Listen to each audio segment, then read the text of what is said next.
Cuando pensamos en la migración, ¿qué es lo primero que se nos viene a la cabeza? ¿Cifras, noticias, crisis? Bueno, hoy vamos a ir mucho más allá. Vamos a bucear en las páginas del libro Inmigrantes y Refugiados de Vamik Volkan para descubrir la increíble historia psicológica que se esconde detrás de cada viaje. Un viaje que, como vamos a ver, es mucho más que simplemente cruzar una frontera. Fijaos qué manera tan poética y a la vez tan precisa de describirlo tiene el poeta Rafael Alberti.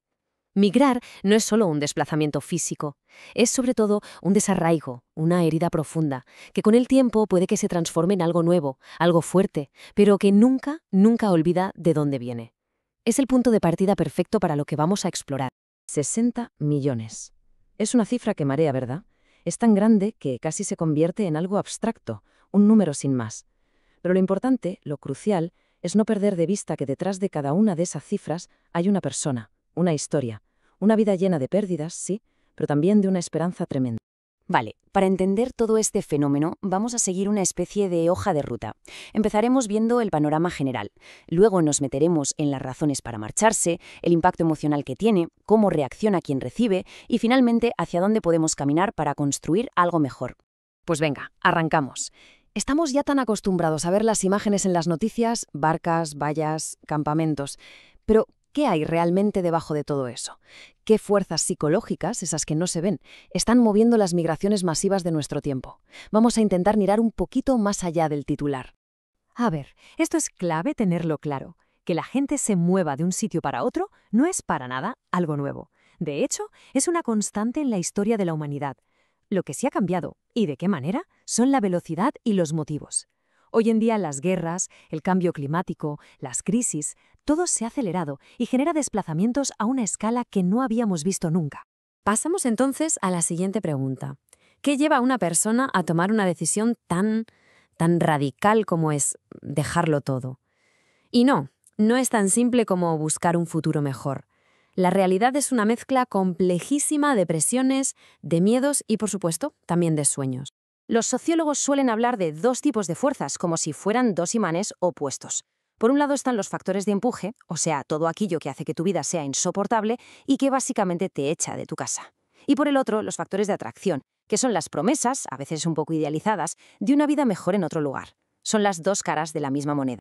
Pero ojo, porque aquí es donde la cosa se pone de verdad interesante, gracias a la mirada del psicoanálisis. No basta con los factores externos. La decisión final, la de me voy, se toma cuando todo eso de fuera pasa por un filtro interno, personal, psicológico. Es en la mente y en el corazón de cada uno donde la balanza, al final, se inclina. Y con esto nos metemos de lleno en la parte más emocional, más íntima de esta experiencia. Porque irse, incluso cuando crees que es lo mejor que puedes hacer, supone una pérdida gigantesca. Y claro, toda pérdida inevitablemente lleva consigo un duelo. El concepto de duelo migratorio es fundamental para entenderlo todo. Y no hablamos de una simple tristeza que se pasa con el tiempo, ¿eh? Es un proceso de luto complejo y constante. Un luto por la familia, los amigos, los olores de tu calle, el idioma, incluso por la persona que eras en ese lugar. Es un mundo entero que, de repente, solo existe en el recuerdo. Y como en cualquier duelo, pues hay fases. El shock inicial, cuando no te lo crees. Luego viene el dolor agudo, la rabia, la pena, el intento de desconectar de lo perdido y, finalmente, la adaptación. ¿Qué pasa? Que para quien migra, este proceso a menudo se complica muchísimo. El nuevo lugar puede ser hostil, los traumas del viaje pesan y la herida nunca termina de cerrar del todo. Se convierte en lo que Volkan llama un duelo permanente. Muy bien. Hasta ahora hemos hablado de la persona que llega. Pero, ¿qué pasa con la sociedad que recibe? Ahora vamos a darle la vuelta a la tortilla. ¿Por qué a menudo las reacciones de desconfianza o incluso de rechazo frontal? La raíz de esto, como vamos a ver, también es profundamente psicológica.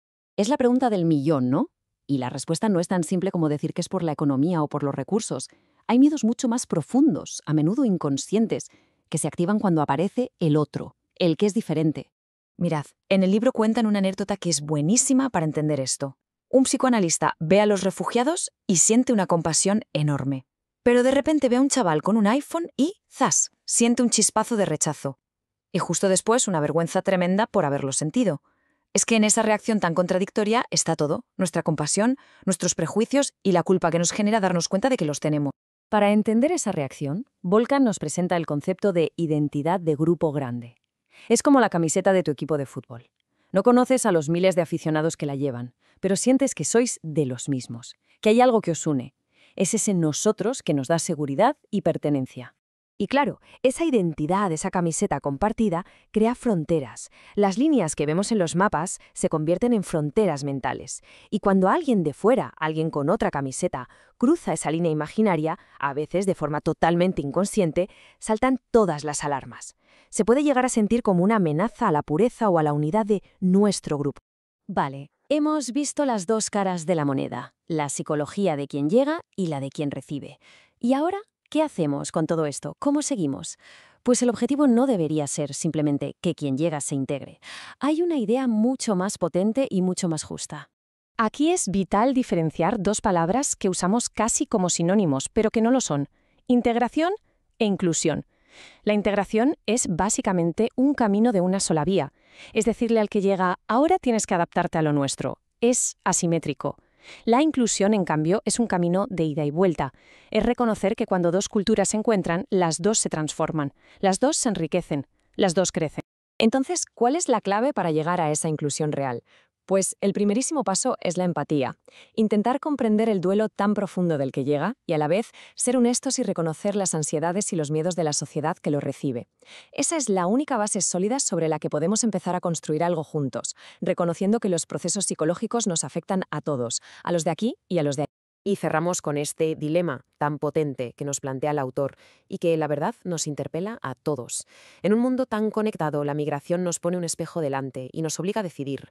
O caminamos hacia una solidaridad global, hacia una humanidad que se reconoce como una sola, o nos encerramos en las viejas fronteras del miedo y del sectarismo.